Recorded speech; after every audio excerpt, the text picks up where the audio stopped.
Hello Phoenix Network, my name is Dominic and today we are going to take a step deeper into one of the core principles of the Phoenix Network, post-traumatic growth. This whole idea of growth from pain, that our hard times don't necessarily need to break us, but we can actually use those hard times to become stronger, wiser, more centered human beings. Now, before we get started, just a quick reminder, I am not a mental health professional. I'm just someone like you, someone who's hit their own personal rock bottom. I know how it feels to be at your lowest and have no one around who really understands what you're experiencing and what you're feeling. I know what it's like to live in isolation. I know what it's like to live without hope. But I was able to dig myself out. I learned some lessons on the way back up, and those lessons changed my psychology and my life immeasurably for the better. And now that I understand how that was possible, I created the Phoenix Network in order to share that with as many of you as possible. In our last video, I introduced the idea of post-traumatic growth. But before we go too deep into that, I think it's important to define what trauma really means. Now, there are different definitions of trauma because there are different types of trauma and there are different types of trauma therapy. But the definition I feel serves us most effectively comes from Dr. Richard Tedeschi and his colleague, Dr. Lawrence Calhoun. Tedeschi and Calhoun are both tenured professors, clinical psychologists, and researchers. And they are the ones that actually identified this whole phenomenon of post-traumatic growth back in the mid-1990s. I really like their definition of trauma, which is that trauma is not defined by the type of event, like emotional or physical abuse or being in combat, but it is more defined by the psychological impact an event like that can have on you.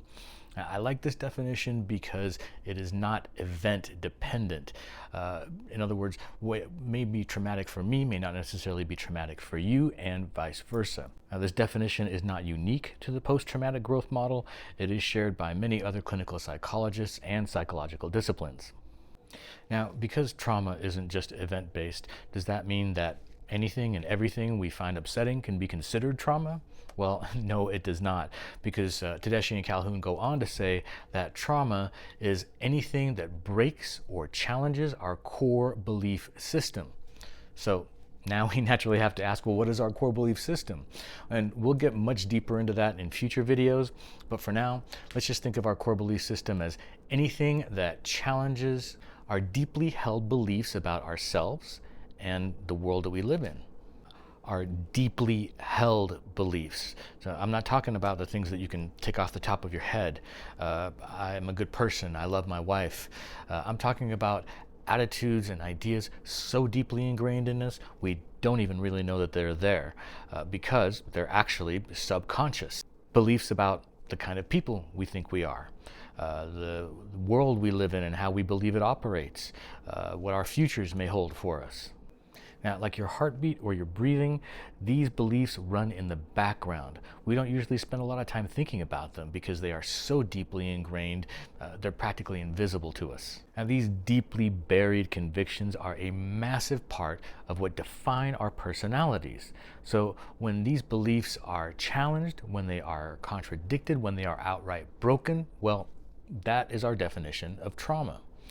You deeply believed that this world is a certain way, that your relationship is a certain way, that your finances, your self-image, whatever, is a certain way. And then you come to find out, usually in some totally unexpected and usually pretty brutal way, that that is in fact not the way things are at all.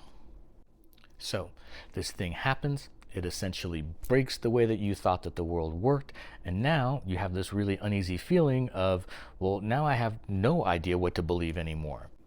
But you don't know that that's what's happened inside of you, that breaking of your core belief system. So your natural reaction is confusion, anger, depression, isolation, shame. And what you also don't know is that now you have to come up with a whole new core belief system that is going to be big enough, wide enough to incorporate what's happened to you in a meaningful way. You can't really move forward until you know you can go forward with some sense of confidence again. confidence that you do understand yourself, that you do understand the world you live in and what may happen in your future. But coming up with an entirely new belief system after decades of subconsciously forming your current belief system is an enormous task, especially when you've never known any other way of seeing or perceiving the world. So maybe we take the easy route, the cynical route. Maybe we decide we don't believe in love anymore, or that we're not deserving of love or friendship or money or whatever. We decide it's just not worth it. So we dive deeper into our isolation, our addictions, our unhealthy habits. We choose the path of least resistance, which is self-destruction or self-destructive. We essentially give up when it comes to that aspect of our lives. And when we give up, well, that's what people mean by trauma breaking someone.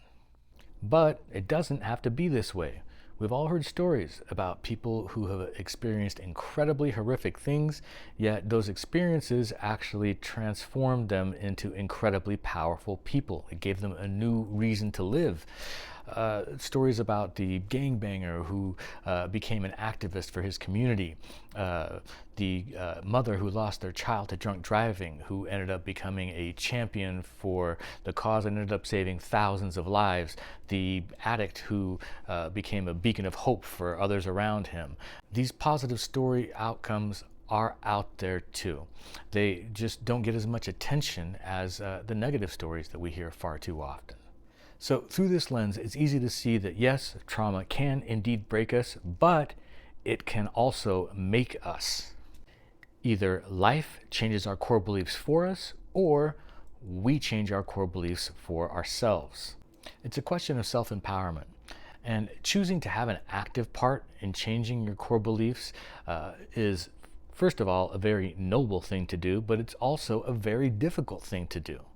Again, you've been programmed with these beliefs since birth. Changing them is not going to happen overnight. But the rewards in taking control of changing your core belief systems can be nothing short of life-altering.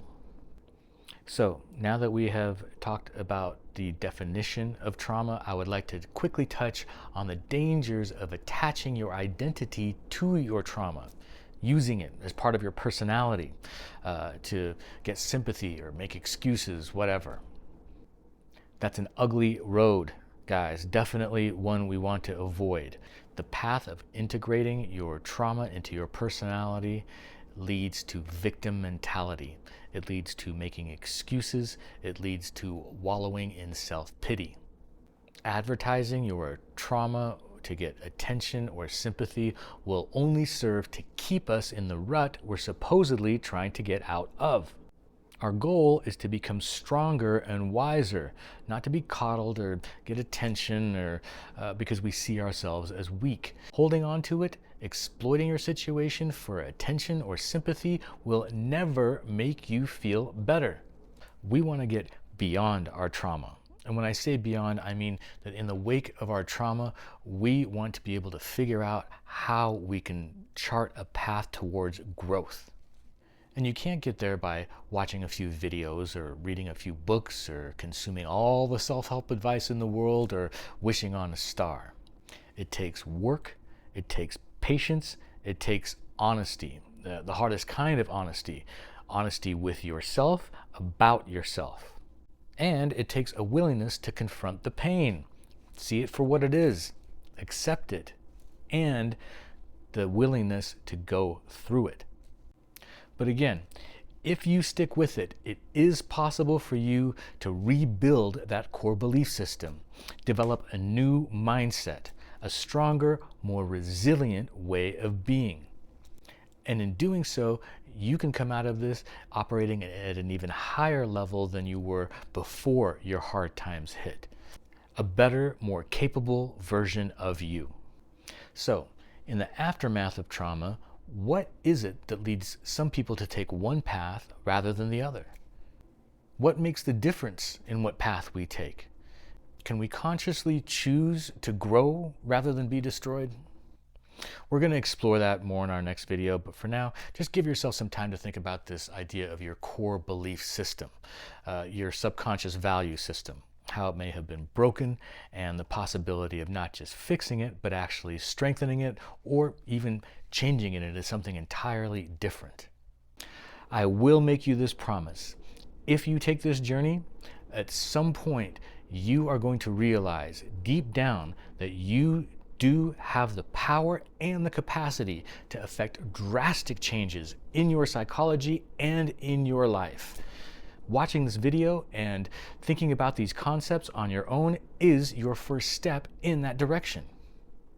Now, this is just the beginning of our discussion on how to accomplish these things, so we will continue in our next video with the first how. How do we get ourselves to choose the path to growth? And we are going to start that discussion by talking about you, who you think you are versus who you really are. We're also going to dive into the possibilities of who you can be, who you are capable of being. Before we go, please remember that the Phoenix Network is not just me talking one way to you. This is a discussion. This is a community, which means interactive participation with each other. So I want your feedback. I want your stories, because in sharing with each other, we can help not just ourselves, but we can help each other. So leave your comments and share your stories by using the links below in the episode description. I will respond personally to as many of you as I can, and I will address as many of your stories as I can in our upcoming podcast. You can remain as anonymous as you would like. So let me know, what is it that has brought you to the point you're at right now? Let me know if you have the capacity to imagine better days ahead, or if you're living in hopelessness and see no way forward right now. Think about these things and watch for our next video, where we're going to take yet another step into this whole idea of growth from pain. Until then, please like and subscribe, and share this video with someone you love who you think needs to hear this. And above all, please remember, you are stronger than you think, and you are not alone.